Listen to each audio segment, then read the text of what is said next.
नमस्कार, जय हिंद साथियों। स्वागत है सभी का यूट्यूब चैनल एजुकेशन वे में। दोस्तों, आज की इस वीडियो में हम सीडीपी बाल विकास एवं शिक्षा शास्त्र के कुछ महत्वपूर्ण वैकल्पिक प्रश्नों को देखेंगे। दोस्तों, आपको बता दें, यदि आप C TET, Haryana TET, UP TET, REET exam में हिस्सा ले रहे हैं तो आपके लिए ये वीडियो अति महत्वपूर्ण होगा। दोस्तों, वीडियो को ध्यान से जरूर देखिएगा क्योंकि सभी प्रश्न बिल्कुल इंपॉर्टेंट प्रश्न लिए हैं और आपके सिलेबस पर आधारित प्रश्न रखे हैं मैंने। मोस्टली ये प्रैक्टिस सेट मैंने सीटेट एग्जाम के लिए बनाया है जिसमें शिक्षण के भी कुछ महत्वपूर्ण प्रश्न रहेंगे। दोस्तों, यदि आप चैनल पर नए हैं तो चैनल को सब्सक्राइब जरूर कर लीजिएगा और वीडियो को अपने दोस्तों में शेयर कर दीजिएगा। तो चलिए, बिना देरी किए हम सबसे पहले प्रश्न की ओर बढ़ेंगे। तो सबसे पहला प्रश्न आपका ये रहा स्क्रीन पर। कह रहा है कि जीन पियाजे के संज्ञानात्मक सिद्धांत में बच्चा किस सिद्धांत में क्यों और कैसे के प्रश्न करता है। बिल्कुल देखिए, जीन पियाजे से संबंधित प्रश्न है और पहला ही प्रश्न वेरी इंपॉर्टेंट है। सीटेट में कुछ इस प्रकार के प्रश्न पूछे जाते हैं।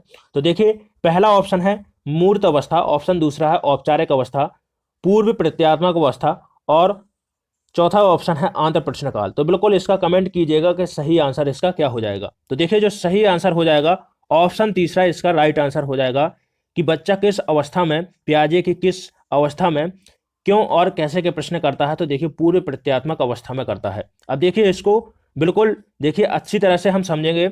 जो संज्ञानात्मक सिद्धांत है वो किसके द्वारा दिया गया है, तो जीन पियाजे के द्वारा दिया गया है। जीन पियाजे के द्वारा अपने ही बच्चों पर देखिए विकास संज्ञानात्मक सिद्धांत दिया गया है। उन्होंने विकास की 4 अवस्थाओं को बताया है। देखिए, यहाँ पर याद रखिएगा कि विकास की कितनी अवस्थाओं को बताया है, तो देखिए 4 अवस्थाओं को बताया है। सबसे पहली जो अवस्था है वो संवेदी गामक अवस्था, दूसरी अवस्था है पूर्व संक्रियात्मक अवस्था, देखिए तीसरी अवस्था है मूर्त संक्रियात्मक अवस्था और जो चौथी अवस्था है वो है औपचारिक संक्रियात्मक अवस्था। तो देखिए, 4 अवस्था जो अध्ययन किया है, चारों अवस्थाओं पर उन्होंने अपने बच्चों पर किया है, जिन्होंने 4 अवस्थाएं बताई हैं कि जो बच्चे का विकास है वो कितनी अवस्थाओं में होता है, 4 अवस्थाओं में होता है। तो देखिए, जो संवेदी गामक अवस्था है इसमें आपको एक शब्द याद रखना है, स्कीमा। बच्चों की छोटी छोटी जो गतियां होती हैं वो किससे जुड़ी होती हैं, उनके मस्तिष्क से जुड़ी होती हैं। इस शब्द को उन्होंने एक शब्द दिया है, स्कीमा को आपको याद रखना है। छोटी छोटी जो क्रियाएं होती हैं वो मानसिक तौर पर जुड़ी होती हैं, उसको क्या बोलते हैं, स्कीमा बोलते हैं। पूर्व संक्रियात्मक अवस्था की बात करते हैं तो बच्चे का क्या होता है, अतार्किक चिंतन करता है। चिंतन की शुरुआत किस अवस्था में होती है, तो पूर्व संक्रियात्मक अवस्था में हो जाती है, जिसमें क्या होता है, बच्चा जिज्ञासु प्रवृत्ति का होता है, जिसमें क्या होती है, बच्चे की जिज्ञासा प्रबल होती है। तो बच्चा क्या करता है, क्यों और कैसे के प्रश्न करने लगता है। तो ऑप्शन दूसरा, जो ऑप्शन तीसरा है वो क्या हो जाएगा, इसका राइट आंसर हो जाएगा। जो देखिए, जो जिज्ञासा प्रवृत्ति है वो क्या है, इसमें जानने की इच्छा ज्यादा होती है। बच्चा क्या करता है, अपने माता पिता से कई प्रकार के सवाल पूछता है। जैसे देखिए, चंद्रमा के बारे में सवाल पूछेगा। मैं आपको यहाँ पर उदाहरण देकर बिल्कुल यहाँ पर सभी चीजें प्रस्तुत करूंगा। तो देखिए, बच्चा किस प्रकार के प्रश्न करता है। बच्चा अपनी माँ से पूछता है, माँ किसने यहाँ पर चंद्रमा को यहाँ पर रख दिया है, कौन इसको छोड़कर गया है, वो इतने ऊंचे क्यों हैं, ये खिलौना यहाँ पर क्यों रखा हुआ है, किसने इसको बनाया है, यहाँ इसमें किसने इस खिलौने में पहिए लगा दिए हैं, गाड़ी ये किस प्रकार से बनी हुई है। तो लाखों ढेरों देखिए, यह इतने सारे हजारों प्रश्न पूछता है। इस प्रकार से क्या है कि उसके माता पिता जवाब देते देते क्या होते हैं, थक जाते हैं। देखिए, इतने सारे प्रश्न बच्चे करने लगता है। तो देखिए, इस अवस्था में क्या होता है, उसकी जिज्ञासु प्रवृत्ति होती है। जिज्ञासा के कारण उसमें क्या है, जानने की इच्छा होती है उसकी ज्यादा। इस प्रकार से क्या होता है, पूर्व संक्रियात्मक अवस्था क्या है, हमारा राइट आंसर हो जाएगा, जिसमें क्या है, बच्चा क्यों और कैसे के प्रश्न करने लगता है। इसके बाद देखिए, मूर्त संक्रियात्मक अवस्था की बात करते हैं, जो पियाजे की तीसरी अवस्था है बाल विकास की, क्या है, संज्ञानात्मक सिद्धांत में जिसमें तीसरी अवस्था दी है। इसमें क्या होता है, बच्चा मूर्त रूप से चीजों को समझने लगता है। देखिए, चीजों को वो क्या है, आरोही अवरोही क्रम को समझने लगता है, क्रम को समझने लगता है। इसके साथ साथ छोटे बड़े में अंतर करने लगता है। ये सभी चीजें किसमें होती हैं, मूर्त रूप से चिंतन उसका क्या हो जाता है, शुरू हो जाता है।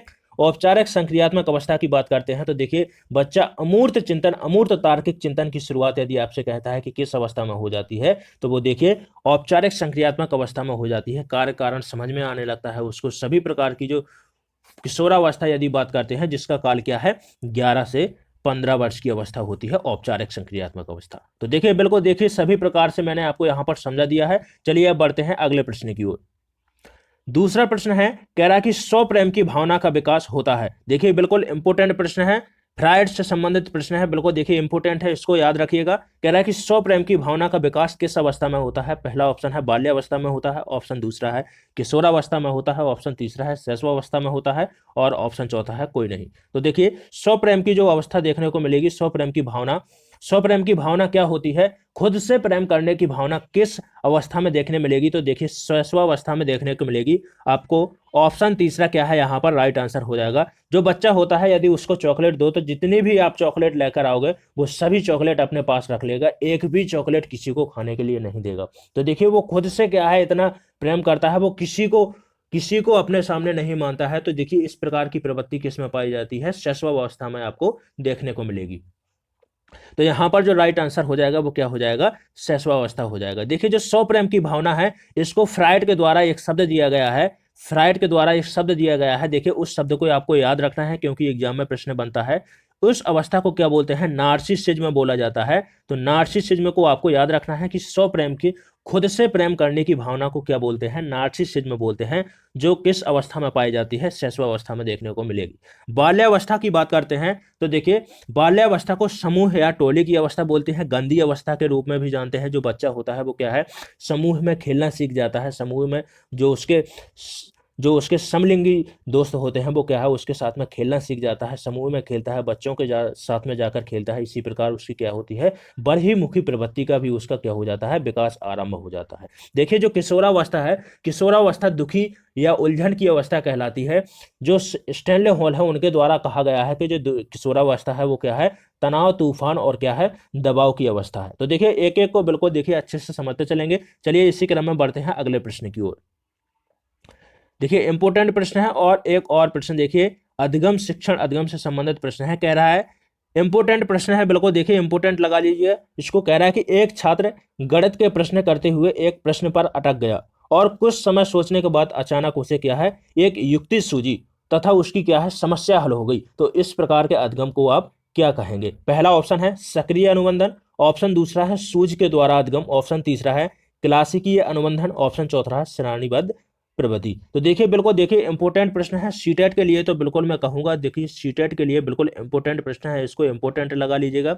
अब देखिए जो प्रश्न है उसका सार क्या है आपको समझना है। कह रहा है कि एक छात्र गणित का प्रश्न क्या कर रहा था? सॉल्व कर रहा था, लेकिन वो क्या है? प्रश्न में अटक गया, प्रश्न को सॉल्व नहीं कर पा रहा था। तो उसने क्या है? कुछ समय सोचा और सोचने के बाद में उसके दिमाग में एक विचार आया कि मैं इस तरह से यदि प्रश्न को करूंगा तो वो क्या है? प्रश्न सॉल्व हो जाएगा, इसका सही आंसर निकल आएगा। तो इस प्रकार के अधिगम को क्या कहा गया है?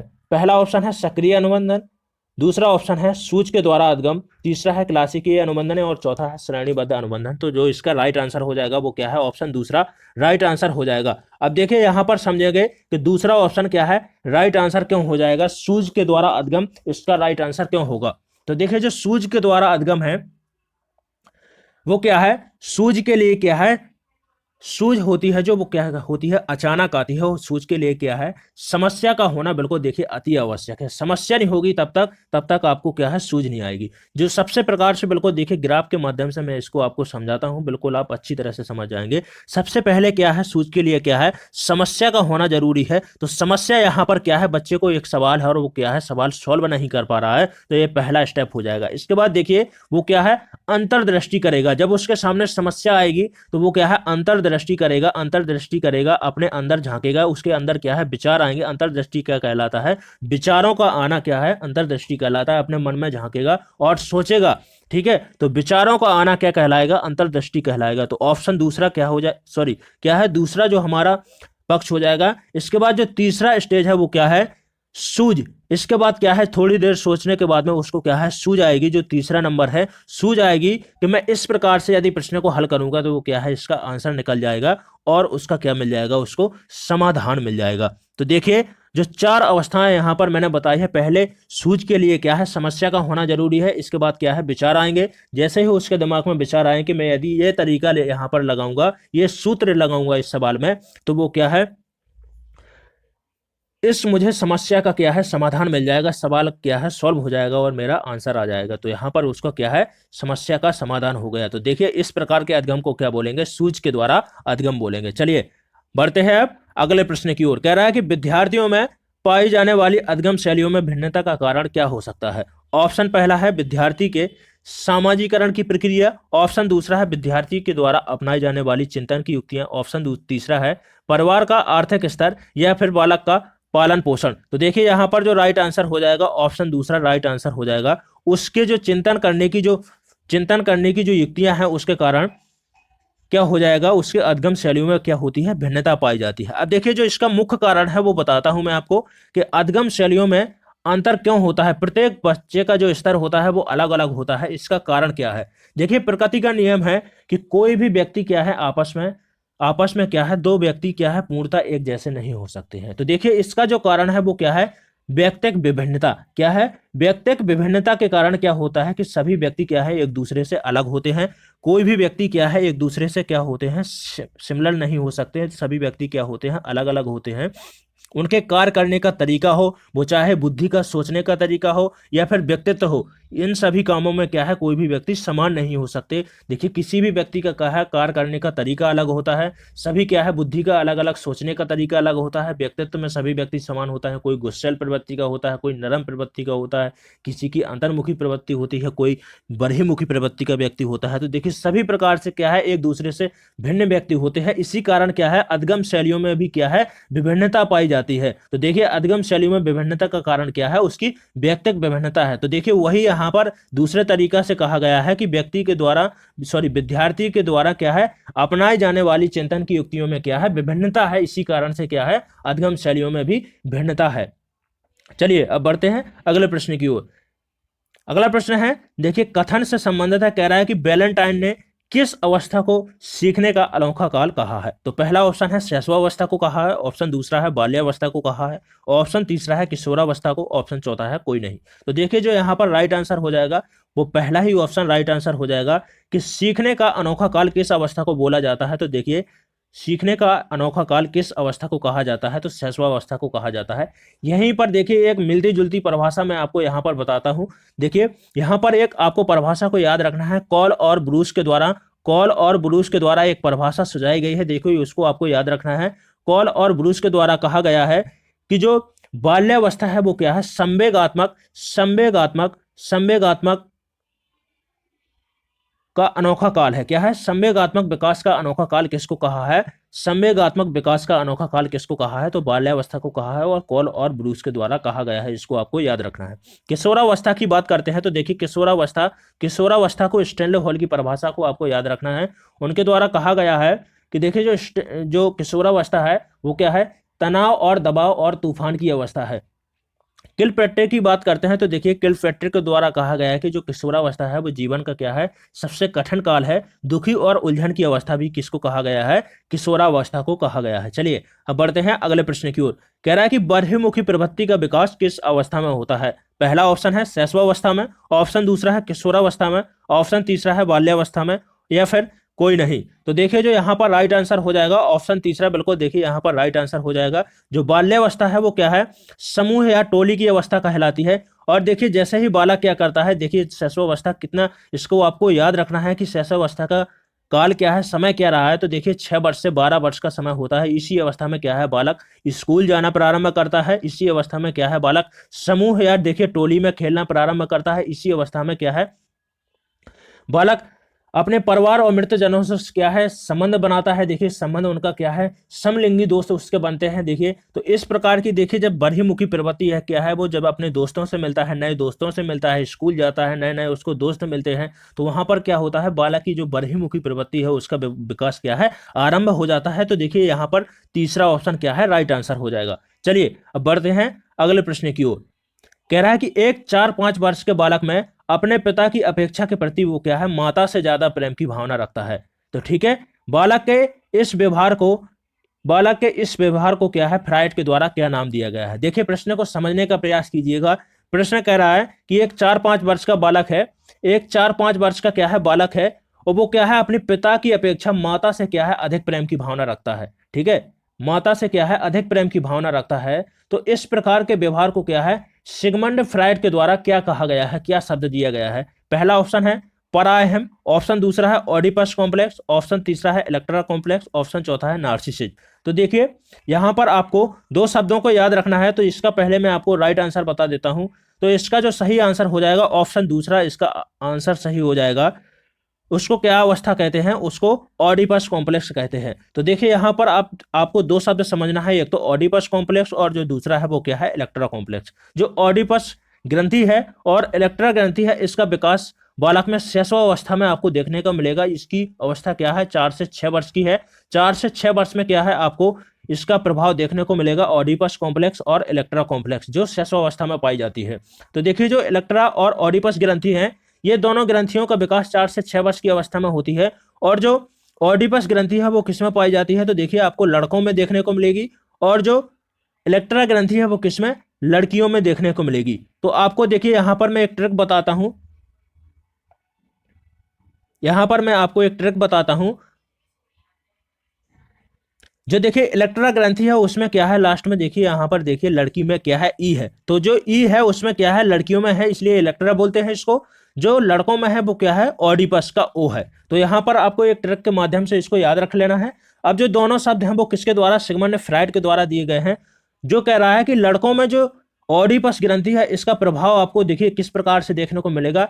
जो ऑडिपस ग्रंथि लड़कों में पाई जाती है वो क्या है, इसके प्रति क्या है, माता के प्रति तो क्या है, बालक प्रेम करेगा, और जो पिता है उसको क्या है, हीन भावना से देखेगा। इसको क्या है, पिता के प्रति कम लगाव रहेगा। लेकिन जो लड़की है उसमें क्या है, पिता के प्रति तो उसको लगाव रहता है, और माता के प्रति इसको क्या होती है, हीन भावना रहती है। तो देखिए दोनों ही एक दूसरे से अपोजिट हैं, इसको आपको याद रखना है। चलिए अब बढ़ते हैं अगले प्रश्न की ओर। कह रहा है कि किसी वयस्क के आक्रामक व्यवहार को देखने से बच्चे क्या है, आक्रामकता सीख लेते हैं। यह विचार किसका है। पहला ऑप्शन है ऑलपोर्ट, ऑप्शन दूसरा है कैटल का, ऑप्शन तीसरा है डॉलार्ड और मिलर का, ऑप्शन चौथा है बेंडूरा और उनके साथियों का। तो देखिए जो सही आंसर हो जाएगा ऑप्शन तीसरा या ऑप्शन चौथा, यहां पर राइट आंसर हो जाएगा। कह रहा है देखिए आप प्रश्न को यहां पर समझने का प्रयास कीजिएगा। कह रहा है कि वयस्क के आक्रामक व्यवहार को देखने मात्र से बच्चे क्या होते हैं, किसी प्रकार का जो व्यवहार देखते हैं बच्चे, लड़ाई झगड़ा देखते हैं तो वो क्या है, उसी प्रकार का व्यवहार सीख जाते हैं। तो देखिए यह विचार किसका है, आपको समझना है। यहां पर देखिए जो बेंडूरा है उनके द्वारा कहा गया है कि बच्चे होते हैं वो किस प्रकार के सीखते हैं, अवलोकन के द्वारा सीखते हैं, नकल करके सीखते हैं, अनुकरण के द्वारा सीखते हैं। किसके द्वारा, अनुकरण के द्वारा सीखते हैं, जिसको बोलता है नकल के द्वारा सीखते हैं। जिस प्रकार के वो व्यवहार देखते हैं, जिस प्रकार का वो व्यवहार देखते हैं, समाज में रहते हैं, समाज के बच्चों के साथ में खेलते हैं, उसी प्रकार का व्यवहार उनके अंदर आ जाता है। तो देखिए यहां पर जो फ्राइड के द्वारा कहा गया है कि बच्चे क्या होते हैं, नकल के द्वारा सीखते हैं, और जो इनके द्वारा सिद्धांत दिया गया है वो सामाजिक सामाजिक अनुकरण का सिद्धांत किसके द्वारा दिया गया है, तो सामाजिक अधगम का सिद्धांत किसके द्वारा, तो बेंडूरा के द्वारा दिया गया है। अब देखिए एलपोर्ट की बात करते हैं, तो आलपोर्ट के द्वारा क्या है, व्यक्तित्व का पहला शीलगुण सिद्धांत दिया गया है, और इनके द्वारा दो प्रकार के शीलगुण सुझाए गए हैं, एक तो सामान्य शीलगुण और जो दूसरा है वो क्या है, विशिष्ट शीलगुण। जो सामान्य शीलगुण है वो आपको सभी प्रकार के व्यक्तियों में देखने को मिलेंगे। देखिए कोई कोई क्या करता है, सम्मान किसी में पाया जाता है, किसी के प्रति हितकारी होता है, पैसा पाया जाता है। देखिए सभी प्रकार का, किसी को दया आती है, किसी का क्या है, मदद करने का जो होता है वो किसमें, सामान्य शीलगुण के अंतर्गत रखा गया है। लेकिन जो विशिष्ट शीलगुण होते हैं वो क्या है, विशिष्ट आपको व्यक्तियों में देखने को मिलेंगे। जैसे देखिए गांधी जी के प्रत्येक बात में क्या है, अहिंसा का भाव आपको देखने को मिलेगा। रावण आपको क्या है, देखिए प्रत्येक बात में उसका क्या है, अहंकार की भावना को देखने को मिलेगा। तो देखिए जो विशिष्ट शीलगुण है वो किसमें, विशिष्ट व्यक्तियों में आपको देखने को मिलेंगे। कैटल की बात करते हैं तो देखिए कैटल के द्वारा भी शीलगुण का सिद्धांत दिया गया है, जिसमें इन्होंने दो प्रकार के शीलगुण बताए हैं, एक तो स्रोत शीलगुण और दूसरा है सतही शीलगुण। तो देखिए जो कैटल के द्वारा, देखिए एक और आपको पॉइंट याद रखना है यहाँ पर कि तरल बुद्धि का सिद्धांत किसके द्वारा दिया गया है, तरल और ठोस बुद्धि का सिद्धांत कैटल के द्वारा दिया गया है। जो ठोस बुद्धि है वो देखिए वो वातावरण से प्राप्त होती है, इनके द्वारा कहा गया है, और जो तरल बुद्धि है वो क्या है, जन्मजात होती है। डॉलार्ड और मिलर की बात करते हैं तो देखिए इनके द्वारा सामाजिक शिक्षा और नकल का सिद्धांत किसके द्वारा दिया गया है, डॉलार्ड और मिलर के द्वारा दिया गया है। बिल्कुल देखिए यहाँ पर एक एक पॉइंट मैं आपको अच्छी तरह से समझाते चला जा रहा हूँ। दोस्तों यदि मेरे समझाने का तरीका आपको अच्छा लगता है तो बिल्कुल देखिए चैनल को सब्सक्राइब कीजिएगा और अपने दोस्तों में शेयर कर दीजिएगा। आपसे एक ही रिक्वेस्ट रहेगी दोस्तों, यदि वीडियो अच्छा लगता है तो एक लाइक तो कर ही दीजिएगा वीडियो में। चलिए बढ़ते हैं अगले प्रश्न की ओर। अगला प्रश्न है, कह रहा है कि संवेग क्रियाओं का क्या है, उत्तेजक है। यह मत बताना है आपको किसका है। ऑप्शन पहला है ब्रूस का, ऑप्शन दूसरा है गिलफोर्ड का, रॉस का है, या फिर राइस का। तो देखिए संवेग क्रियाओं का उत्तेजक है किसके द्वारा कहा गया है, तो देखिए गिलफोर्ड के द्वारा कहा गया है। ऑप्शन दूसरा यहाँ पर राइट आंसर हो जाएगा। अब देखिए जो संवेग है, संवेग से संबंधित मैं आपको कुछ महत्वपूर्ण यहाँ पर परिभाषाएं बता रहा हूं। देखिए एक तो पहली है रॉस की परिभाषा को आपको याद रखना है, जो बार बार आपके एग्जाम में यहाँ से प्रश्न बनता है। रॉस के द्वारा कहा गया है कि संवेग, देखिए संवेग चेतना की वह अवस्था है जिसमें क्या होता है, रागात्मक तत्व की प्रधानता होती है। क्या होती है, रागात्मक तत्व की क्या होती है, प्रधानता होती है। उसको क्या बोलते हैं, संवेग बोलते हैं। तो देखिए जो संवेग, यहाँ पर जो ट्रिक है वो कैसे आपको याद रखना है, रॉस रागात्मक, यहाँ पर दो शब्दों का मेल यहाँ पर आपको याद रखना है कि रॉस के द्वारा क्या कहा गया है, जिसमें संवेग वह है चेतना की अवस्था जिसमें क्या होती है, रागात्मक तत्व की क्या होती है, प्रधानता होती है। अब देखिए एक परिभाषा यहाँ पर मैकडूगल के द्वारा भी दी गई है, जिसके द्वारा मूल प्रवृत्ति का सिद्धांत दिया गया है। कहा गया है कि संवेग क्या है, संवेग प्रकृति का क्या है, हृदय है। संवेग प्रकृति का हृदय है। तो इसको भी आपको याद रखना है। एक परिभाषा इसके और वुडवर्थ के द्वारा यहाँ पर सुझाई गई है। कहा गया है कि संवेग व्यक्ति की उत्तेजक दशा है। क्या है, संवेग व्यक्ति की उत्तेजक दशा है। किसके द्वारा कहा गया है, तो वुडवर्थ के द्वारा कहा गया है। चलिए बढ़ते हैं अगले प्रश्न की ओर। देखिए बिल्कुल, देखिए इंपॉर्टेंट प्रश्न है, इसको भी आपको याद रखना है सीटेट के लिए। तो बिल्कुल देखिए यहाँ पर वेरी इंपॉर्टेंट प्रश्न है, आईएमपी लगा लीजिएगा इसमें। कह रहा है कि स्कूटर चलाने वाले व्यक्ति के द्वारा कार चलाना सीखते समय उसके पूर्व अनुभवों का सहायक होना किस प्रकार का अधगम अंतरण है।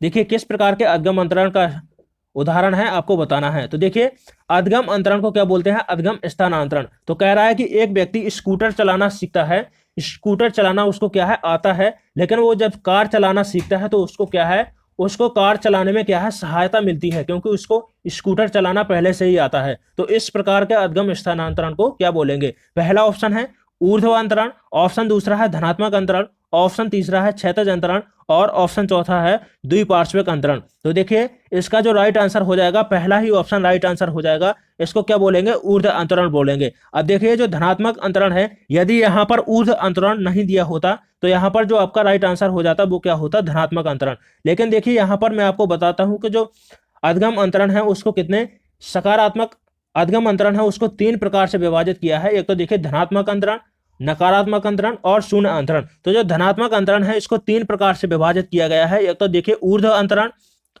और जो दूसरा है वो क्या है, क्षैतिज अंतरण, तीसरा है द्विपार्श्विक अंतरण। द्विपार्श्विक अंतरण। तो देखिए जो ऊर्ध्व अंतरण है उसमें क्या होता है कि जब किसी विशिष्ट परिस्थिति में सीखा गया ज्ञान, वो ज्ञान या अनुभव वो क्या है, उच्च स्तरीय अध्ययन में क्या होता है, मदद करता है। आपको यहां पर याद रखना है, जब कोई सीखा गया ज्ञान उच्च स्तरीय अध्ययन में मदद करता है। जैसे देखिए किसी को साइकिल चलाना आता है, लेकिन वो क्या करता है, उसको जब वो मोटरसाइकिल चलाना सीखता है तो जो साइकिल चलाने का जो ज्ञान है उसको क्या है, मोटरसाइकिल चलाने में क्या होता है, उच्च स्तरीय रूप से मदद करता है। तो उस प्रकार के अंतरण को क्या बोलेंगे, ऊर्ध्व अंतरण बोलेंगे। तो देखिए जहां पर उच्च स्तरीय आपको देखने को मिलेगा ज्ञान, वहां पर क्या हो जाएगा, ऊर्ध्व अंतरण हो जाएगा। क्षैतिज अंतरण की बात करते हैं तो देखिए किसी परिस्थिति में शिक्षा के क्षेत्र में किसी एक विषय का अध्ययन करते हुए प्राप्त किया गया ज्ञान वो क्या है, अन्य किसी विषय को जब समझने में सहायक होता है। तो इस प्रकार के अंतरण को क्या बोलते हैं, क्षैतिज अंतरण बोलते हैं। अब देखिए इसको उदाहरण के द्वारा समझेंगे। जो क्षैतिज अंतरण है, देखिए यहां पर देखिए जैसे मैं हिंदी में क्या होता है, वचन सीख रहा हूं, तो हिंदी में देखिए 2 प्रकार के वचन होते हैं। एक तो होता है एक वचन, और वो जो दूसरा होता है बहुवचन। तो देखिए जो एक वचन हो गया और यहाँ पर जो दूसरा हो गया वो क्या हो जाएगा, बहुवचन। तो देखिए जो बहुवचन है और एक वचन है, जब इंग्लिश की बात करते हैं हम तो इंग्लिश में हो जाएगा सिंगुलर नंबर और प्लूरल नंबर। तो देखिए जो हिंदी है और इंग्लिश में है, तो देखिए जब हिंदी में हम वचन सीख लेंगे तो वो क्या है, जब इंग्लिश के जब हम वचन सीखेंगे, जब वहां पर सिंगुलर और प्लूरल सीखेंगे तो वहां पर क्या है, हमको सीखने में मदद मिलेगी। तो इस प्रकार के अंतरण को क्या बोलेंगे, क्षैतिज अंतरण बोलते हैं। द्विपार्श्विक अंतरण की बात करते हैं तो देखिए यहां पर देखिए जो मानव शरीर है उसको दो भागों में विभाजित किया गया है। एक तो जो आपका दायां पक्ष है और दूसरा है बायां पक्ष। जब देखिए कोई व्यक्ति दाएं हाथ से लिखने की योग्यता का उपयोग क्या करता है, बाएं हाथ से लिखने में करता है। जैसे मान लीजिए मैंने दाएं हाथ से लिखना सीखा है और मैं क्या करता हूं, बाएं हाथ से भी लिखना जानता हूं, तो इस प्रकार के अंतरण को क्या बोलते हैं, द्विपार्श्विक अंतरण बोलते हैं। इसको क्या बोलेंगे, द्विपार्श्विक अधगम स्थानांतरण बोलेंगे। बिल्कुल दोस्तों, देखिए समझ में आ गया होगा आपको। तो देखिए उच्च स्तरीय अंतरण की बात करते हैं तो देखिए एक बालक जो साइकिल चलाना जानता है वो क्या है, मोटरसाइकिल चलाना यदि सीख लेता है तो इस प्रकार के अंतरण को क्या बोलते हैं, ऊर्ध्व अंतरण बोलेंगे। चलिए अब बढ़ते हैं अगले प्रश्न की ओर। अगला प्रश्न है, कह रहा है कि निम्नलिखित में से किस प्रकार के अधगम को गैने ने अपनी अधगम सोपानकी में सर्वाधिक निम्न स्थान पर रखा है। कह रहा है कि कौन सा सबसे निम्न स्थान पर किस सोपानकी को रखा है। तो देखिए जो गैने हैं, गैने के द्वारा, रॉबर्ट गैने के द्वारा यहाँ पर अधगम को 8 प्रकार से 8 भागों में विभाजित किया है। तो देखिए पहले यहाँ पर ऑप्शन देख लेते हैं। सबसे पहला ऑप्शन है श्रृंखला अधगम, ऑप्शन दूसरा है प्रत्यय अधगम, ऑप्शन तीसरा है संकेत अधगम और ऑप्शन चौथा है शाब्दिक अधगम। तो देखिए जो 8 प्रकार बताए हैं तो यहाँ पर पहले हम राइट आंसर देख लेते हैं। जो राइट आंसर हो जाएगा ऑप्शन तीसरा, यहाँ पर राइट आंसर हो जाएगा संकेत अधगम। जो सबसे निम्न श्रेणी पर रखा है उसको किसको रखा है, संकेत अधगम को रखा है। देखिए रॉबर्ट गैने के द्वारा यहाँ पर 8 प्रकार सुझाए गए हैं। जो सबसे पहला प्रकार है वो संकेत अधगम है। इसके बाद आता है उद्दीपक अनुक्रिया अधगम, जिसको बोलते हैं SR अधगम। इसके बाद जो तीसरा है वो क्या है, श्रृंखला अधगम। इसके बाद चौथा है शाब्दिक अधगम। इसके बाद पांचवा है विभेदात्मक अधगम। इसके बाद जो छठवां है संप्रत्यय अधगम और सातवां है सिद्धांत अधगम। इसके बाद जो अधगम लास्ट का है और इंपोर्टेंट है वो है समस्या समाधान अधगम। तो आपको इसको लास्ट को याद रखना है और पहले वाले को याद रखना है। जो सबसे निम्न स्तर पर रखा गया है वो संकेत अधगम है, जो पावलोव के नियम के आधार पर है, ठीक है। और जो समस्या समाधान अधगम है वो क्या है, बिल्कुल लास्ट नंबर पर है। इसके बाद देखिए जो उद्दीपक अनुक्रिया अधगम है वो थॉर्नडाइक का जो नियम है उसके क्या है, उससे मेल खाता हुआ है। जो थॉर्नडाइक के द्वारा जो उद्दीपक अनुक्रिया का सिद्धांत दिया गया है उससे मेल खाता है। इसको आपको याद रखना है। चलिए अब बढ़ते हैं अगले प्रश्न की ओर।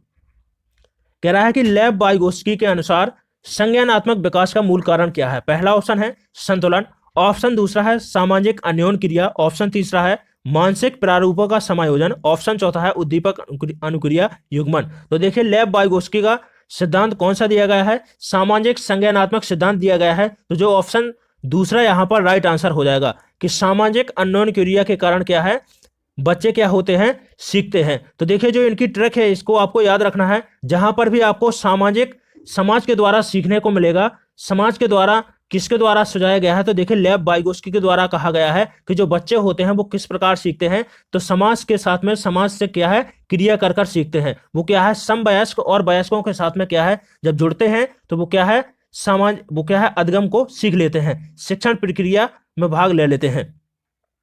तो देखिए समाज के द्वारा सीखना क्या कहलाएगा, सामाजिक अन्योन क्रिया कहलाएगा, जो किसके द्वारा सुझाया गया है, लेव वाइगोत्स्की के द्वारा सुझाया गया है। चलिए अब बढ़ते हैं अगले प्रश्न की ओर। कह रहा है कि बाल विकास का निर्धारण किया जाता है। पहला ऑप्शन है बालक की वंशानुगत संरचना के द्वारा, ऑप्शन दूसरा है बालक संबंधी वंशानुगत और वातावरण दोनों की जटिल संरचना के द्वारा, ऑप्शन तीसरा है बालक संबंधी वातावरणीय प्रभाव के द्वारा, या फिर कोई नहीं। तो देखिए जो बालक का विकास है वो दो चीजों पर निर्भर करता है, एक तो वंशानुक्रम पर और दूसरा है वातावरण पर। देखिए वुरवर्थ की परिभाषा को आपको याद रखना है। जो विकास है वो दो चीजों, वो वातावरण और वंशानुक्रम का क्या होता है, गुणनफल होता है। वातावरण और वंशानुक्रम का क्या होता है, गुणनफल होता है। तो देखिए जो बालक का विकास है वो किस पर निर्भर करता है, वंशानुक्रम और वातावरण पर निर्भर करता है। तो ऑप्शन दूसरा यहाँ पर राइट आंसर हो जाएगा। लेकिन देखिए यहाँ पर एक प्रश्न बनता है, आपके एग्जाम में पूछा जाता है कि देखिए जो सबसे ज्यादा है वो विकास में कौन मदद करता है, वंशानुक्रम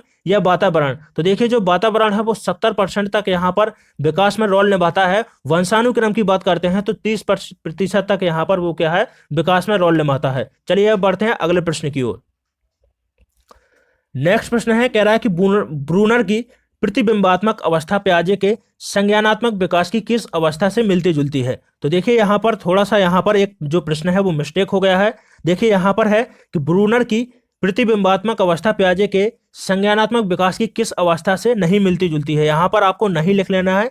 पहला ऑप्शन है औपचारिक संक्रियात्मक अवस्था, ऑप्शन दूसरा है संवेगात्मक अवस्था, ऑप्शन तीसरा है मूर्त संक्रियात्मक अवस्था, और जो ऑप्शन चौथा है पूर्व संक्रियात्मक अवस्था। तो देखिए जो यहाँ पर औपचारिक संक्रियात्मक अवस्था है, और देखिए यहाँ पर थोड़ा सा प्रश्न मिस्टेक है, इसका जो राइट आंसर बनेगा वो क्या बन जाएगा? ऑप्शन चौथा। यहाँ पर दो यहाँ पर ऑप्शन बनेंगे, मूर्त संक्रियात्मक अवस्था, ऑप्शन चौथा बन जाएगा, क्योंकि यहाँ पर जो अवस्थाएं हैं वो कौन कौन सी मेल नहीं खाती हैं? मूर्त संक्रियात्मक अवस्था मेल नहीं खाती है और औपचारिक संक्रियात्मक अवस्था भी मेल नहीं खाती है।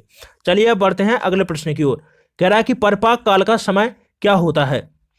तो देखिए पहला ऑप्शन है 6 से 9 वर्ष का, ऑप्शन दूसरा है 3 से 6 वर्ष का, ऑप्शन तीसरा है 9 से 12 वर्ष का, ऑप्शन चौथा है कोई नहीं। तो देखिए परिपाक काल का जो समय होता है, ऑप्शन तीसरा यहाँ पर राइट आंसर हो जाएगा। जो परिपाक काल होता है वो क्या होता है? इसमें विकास क्या होता है? धीमा होता है। ठीक है, आपको याद रखना है जो बाल्यावस्था है इसको दो शारीरिक विकास के आधार पर इसको दो भागों में विभाजित किया गया है। एक तो देखिए संचयी काल, एक तो क्या है संचयी काल, और ऑप्शन दूसरा क्या हो जाएगा यहाँ पर? परिपाक काल। तो देखिए संचयी काल होता है उसका समय क्या होगा? उसका समय क्या होता है? 6 से 9 वर्ष होता है, और जो परिपाक काल होता है उसका समय होता है 9 से 12 वर्ष। तो देखिए जो संचयी काल होता है इसमें विकास की गति क्या होती है? तेज होती है। लेकिन जब परिपाक काल की बात करते हैं तो देखिए संचयी काल की अवस्था, संचयी काल अवस्था की अपेक्षा क्या होता है? परिपाक काल में विकास क्या होता है? धीमी गति से होता है। यहाँ पर क्या होती है? थोड़ी सी कमी आपको देखने को मिलेगी। तो यहाँ पर जो हमारा राइट आंसर हो जाएगा, तीसरा ऑप्शन राइट आंसर हो जाएगा। जो परिपाक काल का समय होता है वो क्या होता है? 9 से 12 वर्ष होता है, या फिर इसको उत्तर बाल्यावस्था के रूप में भी हम बोल सकते हैं। अगला प्रश्न है, कह रहा है कि मनोविज्ञान आचरण और व्यवहार का यथार्थ विज्ञान है। यह कथन किसके द्वारा कहा गया है? बिल्कुल देखिए इंपोर्टेंट प्रश्न है, इसको आपको याद रखना है। तो देखिए पहला ऑप्शन है मैकडूगल के द्वारा, स्किनर के द्वारा, थॉर्नडाइक के द्वारा, या फिर रॉस के द्वारा। तो देखिए मनोविज्ञान आचरण और व्यवहार का यथार्थ विज्ञान है, ये परिभाषा किसके द्वारा दी गई है? तो यहाँ पर जो हमारा पहला ही ऑप्शन राइट आंसर हो जाएगा, मैकडूगल के द्वारा कहा गया है। अब देखिए यहाँ पर स्किनर ने क्या कहा है? देखिए मनोविज्ञान की यहाँ पर एक स्किनर के द्वारा भी परिभाषा दी गई है। कहा गया है कि मनोविज्ञान व्यवहार और अनुभव का विज्ञान है। मनोविज्ञान किसका? व्यवहार और अनुभव का विज्ञान है। चलिए अब बढ़ते हैं अगले प्रश्न की ओर। अगला प्रश्न है, कह रहा है कि मौलिक परिणामों को अभिव्यक्त करने की मानसिक प्रक्रिया है। ऑप्शन पहला है स्वतंत्रता, ऑप्शन दूसरा है सृजनशीलता, या फिर दोनों, या फिर देखिए यहाँ पर ये गलत हो रहा है ऑप्शन, तो यहाँ पर हो जाएगा पहला या दूसरा। तो देखिए जो मौलिक परिणामों को अभिव्यक्त करने की मानसिक प्रक्रिया क्या कहलाती है? तो सृजनात्मकता, यहाँ पर दूसरा ऑप्शन राइट आंसर हो जाएगा। क्या कहलाती है? मौलिक परिणामों, नवीन परिणामों को, नए परिणामों को व्यक्त करने की क्या होती है? मानसिक प्रक्रिया सृजनात्मकता कहलाती है। अब देखिए जो परिभाषा है ये कथन किसके द्वारा कहा गया है, ये भी आपको याद रखना है। तो देखिए क्रो और क्रो का कथन है कि मौलिक परिणामों को व्यक्त करने की मानसिक दशा क्या कहलाती है?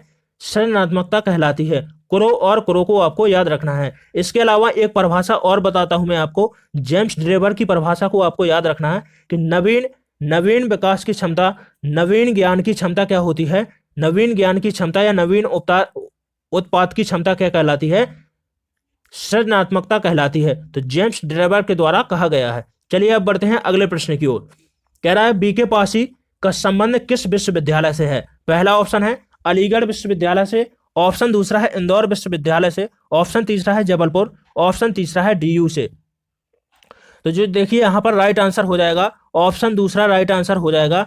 बीके पासी का संबंध किस विश्वविद्यालय से है? तो देखिए इंदौर विश्वविद्यालय के कुलपति के रूप में जाना जाता है इनको। बीके पासी के बारे में देखिए यहाँ पर इंपोर्टेंट पॉइंट आपको क्या है याद रखना है कि बीके पासी को भारत में सूक्ष्म शिक्षण लाने का जनक बोला जाता है। भारत में सूक्ष्म शिक्षण का जनक किसको बोला जाता है? तो देखिए सूक्ष्म शिक्षण का जनक बोला जाता है बीके पासी को। लेकिन देखिए यहाँ पर कंफ्यूज पॉइंट बनता है, यहाँ पर कंफ्यूजन पैदा नहीं करना है आपको।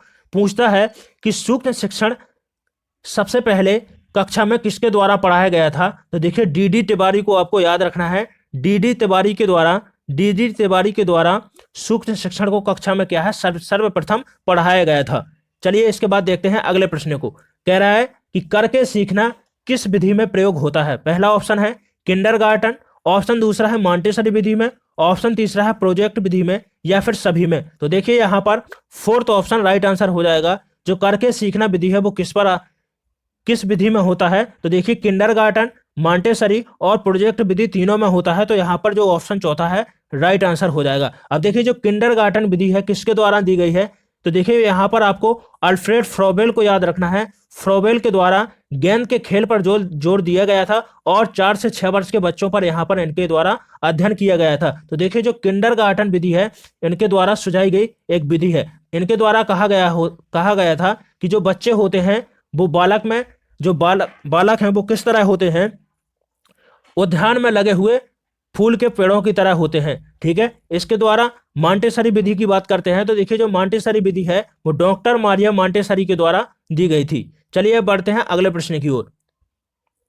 नेक्स्ट प्रश्न है, कह रहा है कि लॉरेंस कोहेलबर्ग किस वर्ग के बच्चों पर नैतिक सिद्धांत की खोज की थी? पहला ऑप्शन है 10 से 15 वर्ष के बच्चों पर, ऑप्शन दूसरा है 10 से 16 वर्ष के बच्चों पर, ऑप्शन तीसरा है 8 से 16 वर्ष के बच्चों पर, ऑप्शन चौथा है 12 से 18 वर्ष के बच्चों पर। तो जो राइट आंसर हो जाएगा ऑप्शन दूसरा यहाँ पर राइट आंसर हो जाएगा कि देखिए नैतिक सिद्धांत की खोज किसके द्वारा? लॉरेंस कोहलबर्ग के द्वारा की गई थी। और पूछता है किस वर्ष के उम्र के बच्चों के ऊपर इनके द्वारा प्रयोग किया गया था? तो देखिए 10 से 16 वर्ष के बच्चों के ऊपर इनके द्वारा 3 अवस्थाएं बताई गई थी। पहली अवस्था थी पूर्व परंपरागत स्तर, ऑप्शन दूसरा है देखिए जो दूसरी अवस्था थी वो कौन सी थी? परंपरागत नैतिक स्तर।